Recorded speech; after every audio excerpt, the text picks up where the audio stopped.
Thanks, Mike. A little bit about the LaunchLab and how we're engaging with them in this.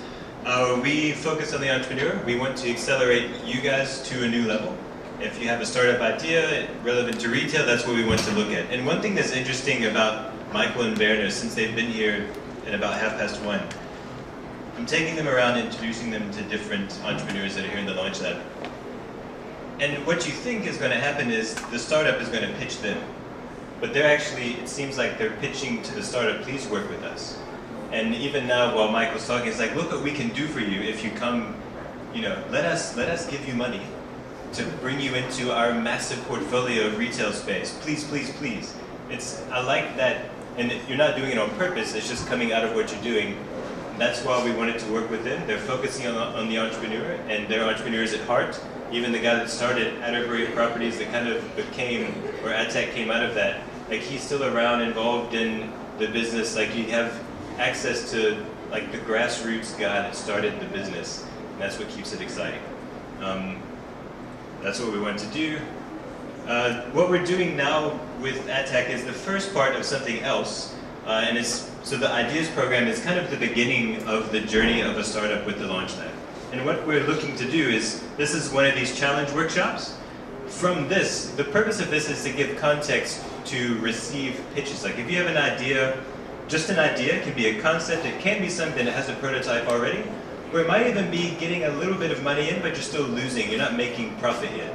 It can be anything in that beginning zone to come and pitch the idea, or MVP or whatever, to this pitching platform competition. From that, we want to select however many, if there's 20 finalists, we want to have about 10 winners come in and start to work with ATTACQ in a more detailed way. So the idea of this is not just to have smoke and mirrors and create a bunch of frenzy and give away a little bit of cash, but at the end of the day, to find businesses that we can go and workshop properly with ATTACQ in all their properties, starting at Ekastop Mall, give you space that's redundant at the mall, access to all the systems that are there, and start to play with things. And that's the heart of what we're trying to do. So this is the beginning of a broader thing, and the Ideas program serves as kind of the starting point here.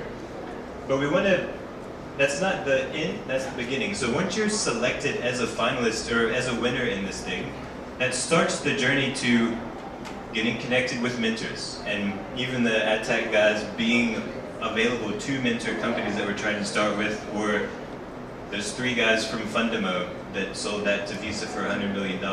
They're on our mentor roster. Skal Knolte that started Intersect just down the street from Res here at Stellenbosch. He's also one of the mentors with the LaunchLab. So we want to connect you with one of them. We have 4 portfolio managers that have various experience with taking startups to exit, VCs, systems and data analytics kind of stuff, technology, high technology and IP commercialization. We have quite a cool team to kind of work with you, take you to mentors and connect you with those mentors, and then try to make those connections with other investors in Stellenbosch, around the Cape, around the country. And really the purpose is to grow whatever that business is. And that's all the stuff that happens in those things that you cannot read. There's also annual kind of acceleration program. So the Ideas program takes you from a concept or idea to a validated idea that there might actually be some potential here. And we have another program called the Knowledge Acceleration Program that takes you from that validated idea to a feasible plan. It's like, okay, the idea's there, now let's work some numbers, let's see how much it's going to cost to prototype this thing or whatever. And then it's like, okay, we have a feasible plan. Then after that, there's the countdown program that gets you from a feasible plan to a proven business model. So build out the thing, get an MVP up and running, start to make some money, get some customer validation, and say, oh, okay, this can actually work. Now let's go get some proper investment, start to scale this thing, start to take it national, continental, international, whatever. That's what that is. I'll zoom through this. What we're looking for is not in this business as usual or core innovation with, I might be in the way of everyone. But down here is the existing versus new, existing versus new. Core innovation, an example of that is NetBank is refreshing the interface on the internet bank. Okay, that's an innovative thing. Maybe the button moved to the bottom right where it should have been in the first place. That's a core innovation, it's just making what's existing a little bit better. Incremental innovation, which is in this band, it's a little, a little less known. Maybe people aren't as, in the know about whatever that product is as much. That's the tax-free savings account, for example. It launched a couple of years ago. It's still financial services, it's just banking, it's a savings product. It's the same, maybe there's a few extra people that are starting to save, but it's not this like profound economy-changing kind of innovation. That's an incremental thing. And usually we find with ATTACQ, with NetBank, with Santa, with MultiChoice, they're awesome internally at the core and incremental innovation space. But where they need you guys and other people in the LaunchLab and in the startup space is that exponential or breakthrough innovation kind of thing. Because their job is to make sure that the malls are working and that the bank is sustainable. But they're not thinking about how drones can fly around and drop off my bread at my car at the end of the day. They're not thinking about how pixel recognition in the cameras is tracking me as I walk around. It sees my face connected to my Facebook profile. I'm looking at Nike shoes. I leave Nike, I'm walking down the corridor and open up my phone just to see what's happening.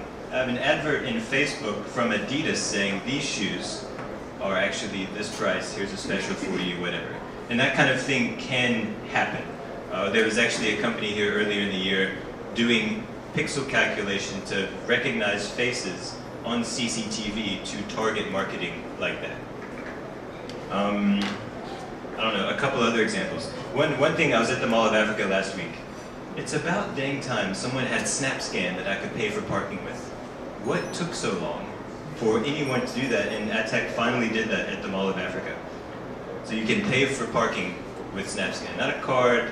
You don't have to go draw money and waste another half an hour and then your parking rate doubles because you couldn't find the ATM. You had to walk half a mile around the thing. It's like, no, just SnapScan at the thing, go home. There's innovations happening in fitting. So using virtual reality with a piece of clothing or jewelry or something, and you can take a picture with your smart device and then select whatever the item is and it puts it on your finger if it's jewelry for ladies, or you can take a picture of yourself in a mirror and you can swipe through colors. There's things like this happening out there, and how awesome would it be to put that into all of the clothing stores at Atterbury, not just Foschini.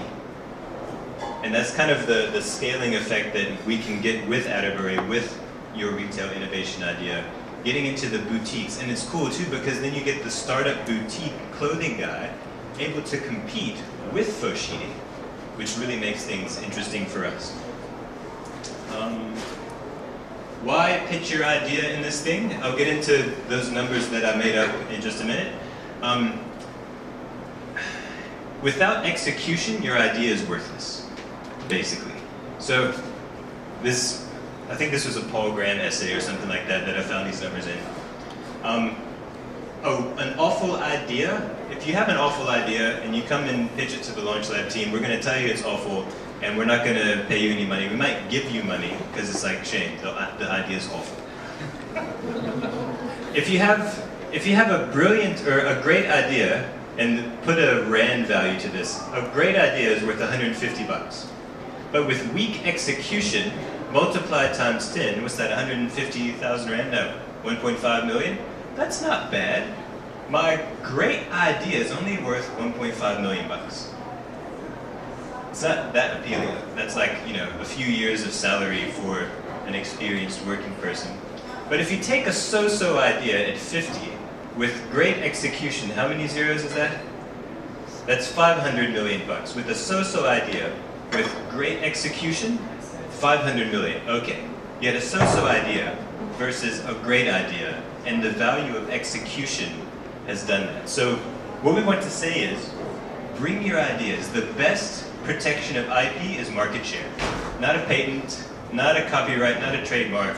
Sell it, get it into 14 billion rand worth of property. Once you're in that, they're not going to change you out. All right? Just like Infotech that's been in NetBank security systems for however many decades, they're not going to go anytime soon. And that was another South African Pretoria startup that made kind of made their company, and lots of other companies, including ATTACQ. And on the idea thing, a little bit about this process that I'll go ahead and kind of take this question out from the Q&A at the end. By pitching an idea in this competition, we don't own anything. ATTACQ doesn't own anything just by participating. You keep all the idea. We just take a video, we select you for a final, you come in and pitch to a panelist. Only down the line, after you've come through this ideas process, as we're starting to engage in the property, then there's a separate negotiation altogether that's up to you on who owns what and how much do you give away and how much are they putting in and all of those kind of finicky details on the numbers. To participate in this process, just this ideas thing, it's totally safe, it's totally free, it's more just fun, validate the idea, and then let's see what happens. Once we start making the feasible plan and the proven business model, that's the only time there's a conversation between the startup and ATTACQ about equity and buying stuff and investment and all that. So right now it's totally safe just to play and participate and see what happens. And after this, if you walk away, you walk away. Cool. And the best protection of IP is market share. A little bit more about what we're doing. These are our focus verticals. Safety, fintech, media, clean tech, education, agri-tech, and food. What we've been doing, obviously NetBank, they're quite interested in fintech, they're a bank. Santam is very interested in safety, and they kind of, become vertical sponsors around these kinds of things. But one thing that's interesting with ATTACQ, and you probably saw from what Michael was talking about just now, is that they actually, maybe not agri-tech, I don't know, maybe we can turn like the cigarette butt disposal things into mini gardens to grow tomatoes and cucumbers and whatever. Maybe not. I'd be interested to see if that could happen. But especially in this safety, fintech, media, clean tech, there's such, at least with what we're doing now, there's such a broad array of application for this. It makes it even more exciting to try to see what can Stellenbosch, Cape Town, even Joburg, Pretoria, what can come out of these places of innovations that people have been thinking about, or maybe we start to think about now for the next month and start to get this thing moving. A couple of details. I think I skipped the part where I was supposed to talk about it. A couple of details on this. There's going to be an online WeTransfer site. You might have already received it if you signed up to pitch online or submit online.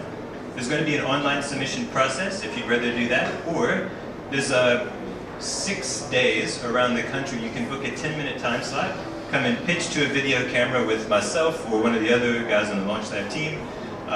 It's a 3-minute video pitch. No PowerPoints, no business plans, none of that boring stuff. Just come, this is your idea. On the website, there's a few criteria, I think 6 different things we want to know about. What's the value proposition? Who's on the team? How are you going to make money? Like, what are people actually going to pay for? That's quite important. People always leave that out. Don't leave that out if you pitch. But you see the criteria there on the website if you just go and have a look. launchlab.co.za/ATTACQ. It's very clear, it's right there. Yeah, I think let me close the formal part there, and then if you guys want to come up and we'll field questions, we'll just turn it over to you guys. If you have any specific burning things in this, like, will this work? Are you looking for this? Yes, no? Or what if, blah, blah, blah. Just fire away questions if